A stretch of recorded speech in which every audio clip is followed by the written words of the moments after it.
Well, the only good things we can say from an American perspective about Saturday at the Ryder Cup, it's over and no one died.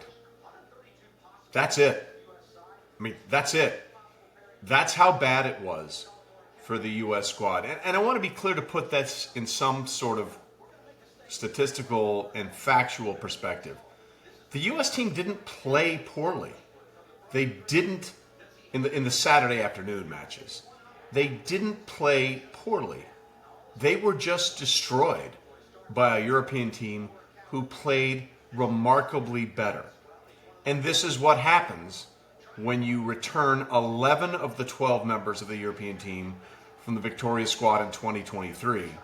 And the only difference was we traded one Højgaard for another, one identical twin. Rasmus was in, the other one was out. I mean, that was it.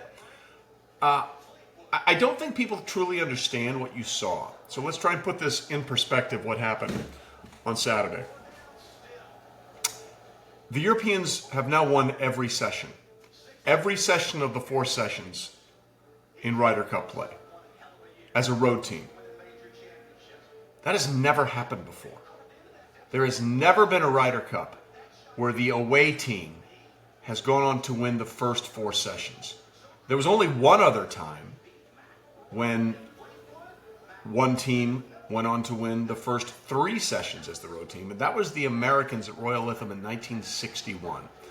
And that's completely different, because in 1961 it was just the United States versus Great Britain. The Europeans, Spain, France, Italy, everywhere else, all the Nordic states, they weren't allowed in to play until 1979. This has been historic domination by the European team. We're seeing things that have never happened before. In fact, I was talking to my friend Justin Ray, who does great work. He's the Tiger Woods of golf researchers. Follow him on Twitter at Justin Ray Golf. I was trying to figure out if there's any sort of historical precedent for what we're seeing from the European squad. And I'm not sure there is. I'm not sure there's a single thing in the history of sports, not just golf, in the history of sports, that would give you an indication as to how dominant this performance has been by a road team, by an away team. You know, Justin and I talked about the 2017 President's Cup, where the U.S. actually clinched it before Sunday. They had 14.5 points after Saturday. The matches were over. But that was on American soil. This is the Europeans coming to Bethpage Black, coming to New York City, where the fans are going to be as ruthless as anywhere in the country except outside of maybe Philadelphia. And the Europeans basically said, we don't give a shit. You do not scare us. You do not intimidate us. We are just going to kick your fucking asses. And that's exactly what they did, up and down. And again, it's important to point out, the Americans did not play poorly this afternoon. J.J. Spawn, who a lot of people were questioning, about what would he be, he secured the only point in the afternoon session for the Americans with a birdie putt on 18 that was a tap-in. Like, he played great. He played amazingly well, despite what some live bots out there may try and tell you. I don't care who the Americans had out there. No one was going to beat this European squad. No one was going to do it. For most of the day, Tommy Fleetwood, who has gone 4-0 so far in this Ryder Cup, had more points by himself than the entire American squad until J.J. Spawn made that putt. So you have to look at this from some sort of ridiculous outlier perspective. The Europeans are doing something we've never seen before. And again, to put it in historical data, because that's what we do here on Straight Facts Only, like and subscribe. We don't give you opinions. We don't give you takes. We give you information. The largest deficit ever overcome in a Ryder Cup is 4 points. The Euros were up 10-6 on the Americans at Brookline in 1999. We stormed back to win. The very controversial putt by Justin Leonard on the 17th green. The putt wasn't controversial, but then all the Americans ran over the green when Jose Maria Olazabal had a shorter putt than Justin Leonard. That would have kept the match going had he made it. And the only other time that we had a comeback of 4 points, 10-6, was when the U.S. was up 10-6 on the Europeans at Medina in 2012, and they stormed back to take the cup. The Americans are down 7 11.5 to 4.5. 11.5 to 4.5. Okay? That's almost double the biggest comeback in Ryder Cup history. So this is over. It is done. All the Europeans need on Sunday, there are 12 singles matches out there. And singles matches are where the U.S. historically has done better. But not recently. Not in recent Ryder Cup memory. All they need is 2.5 points. They need to win 2 out of 12 and somehow have another one. That's it. That's all they have to do. But the biggest difference for me in this Ryder Cup is very simple. It comes down to 2 things so far. The European horses played like horses. The American horses played like ass or asses or donkeys. Scottie Scheffler is the #1 player in the world. Now, we've had the official world golf ranking since 1986. Scottie Scheffler was the first player, #1 in the world in a Ryder Cup, to lose his first 3 matches when he lost Saturday morning. And then he doubled down. He and Bryson DeChambeau lost their afternoon match. Scottie Scheffler, the #1 player in the world, the most dominant player in golf over the last 3 years, has not won a single point or even halved a match. He is 0-4. That has never happened in the history of the Ryder Cup in the official World Golf Rankings era going back to 1986.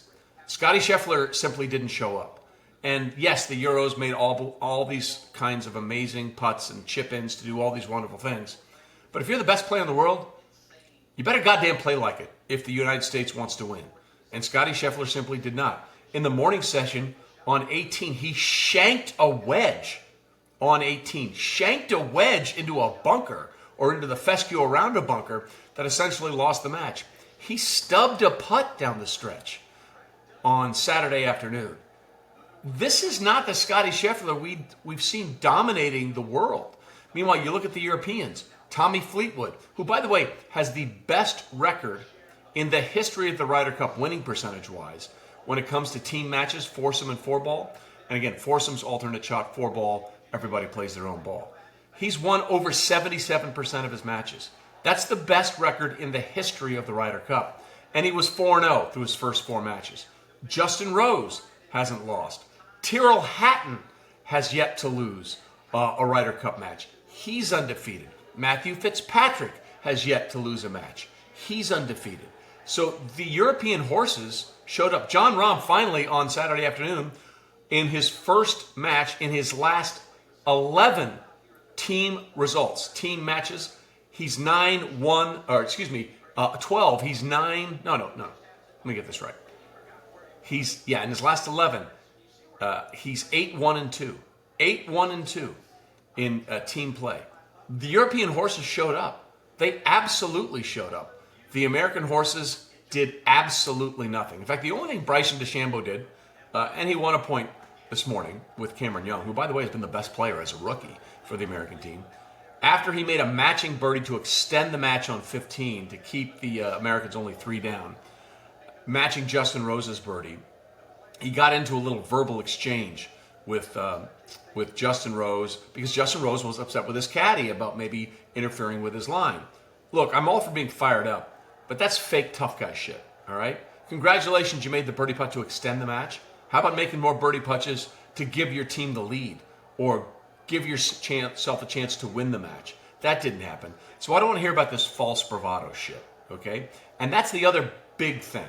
Look, I'm not sure it would have mattered over the last 2 days what Keegan Bradley did because of how well the Europeans played, but almost every decision he's made has been wrong. Case in point, Data Golf, which is a great website to use information and statistics to predict what happens and tell you why it happened, what we do here in the Straight Facts Only podcast. Of the 132 possible matchups out there, they determined based on data that Colin Morikawa and Harris English together were the weakest match out there, 132 out of 132. And when he trotted them out there on Friday, they got smoked. So what did Keegan Bradley do? He trotted those guys out there again, and guess what happened? They got smoked. Sam Burns is the best putter on the PGA Tour statistically. So the best putter is the guy you want playing in alternate shot or foursomes because let's say you're playing partner hits a wayward shot into a green. You want a guy with a magic wand that can make it from anywhere to try and equalize bad approach shots. Sam Burns didn't play in either of the alternate shot matches, either on Friday or Saturday. He played in the 4-ball matches Friday and Saturday. Huge, critical error by Keegan Bradley. J.J. Spawn, we saw the putt he holed to win the U.S. Open at Oakmont. Also one of the best putters we've had on the PGA Tour. Also did not play in either of the alternate shot matches where putting is so important. Instead, he played in 4-balls. And oh, by the way, he played his ass off Saturday afternoon. And his putt on 18, which was this far because he hit it so close, gave them the only point they had in the afternoon. So we had our horses fall short. We had we've had a Ryder Cup win every single road match as the away team for the first time in the modern era, and for the first time really when it really mattered, when we had 4 matches. The Europeans are a steamroller right now. But the other thing someone else told me, which is really interesting, I was talking to a Ryder Cup veteran of the United States. You know, the Netflix series Full Swing about the PGA Tour, they had a snippet on there where Keegan Bradley said on camera, or was caught on camera, we're going to go to Bethpage and kick their fucking ass. Well, you know what's inside the European Ryder Cup team room? That quote, we're going to go to Bethpage and kick their fucking ass, by our captain, Keegan Bradley. Again, I want to be clear, I'm not sure any decision that Keegan could have made would have mattered because of the way the Europeans have played. But he gave them motivation when he didn't need to. It's one thing to be excited about your team. It's one thing to get the crowd into it. And by the way, the crowd today, quite frankly, from an American's perspective, was pretty distasteful. I mean, some of the shit that was said, Shane Lowry actually had to be held back by some of the people to going after someone in the stands. And I don't think you want to mess with an angry Irishman as much as a tough guy you think you are in the stands there or behind the ropes wearing golf shoes to a golf event like they're suddenly going to tap you and play if someone gets injured because you're wearing fucking golf shoes. Dumbest thing ever. As a spectator, don't wear golf shoes to a golf event. You look like an idiot, respectfully. Keegan Bradley is responsible for part of that behavior. He actually is. You know, he's running around there with the American flag in the practice rounds, and Friday morning before the matches, got out there, he went to the crowd and said, let's fucking go, boys. He wanted this from the American squad, from the American crowd, and it did absolutely nothing for the team. And quite frankly, I want to be clear, some of the U.S. spectators embarrassed themselves and crossed the line. It got to the point where you had to have security around Rory McIlroy and Shane Lowry. We had several fans kicked out because of their behavior. It's one thing to be boisterous. It's one thing to be somewhat obnoxious, which is fine. Just don't be a dick. And I think some of the American fans, I want to be clear, not a lot, some of the American fans were just dicks out there. We don't need to be dicks, okay? You can heckle them. There was a great give and take earlier in the week where Rory was fixing a button on his shirt, and somebody said, hey, you don't need that top button to choke. And everybody laughed, and Rory laughed, and that's fine. Some of the fans absolutely crossed the line Saturday, and that's unacceptable and completely not necessary.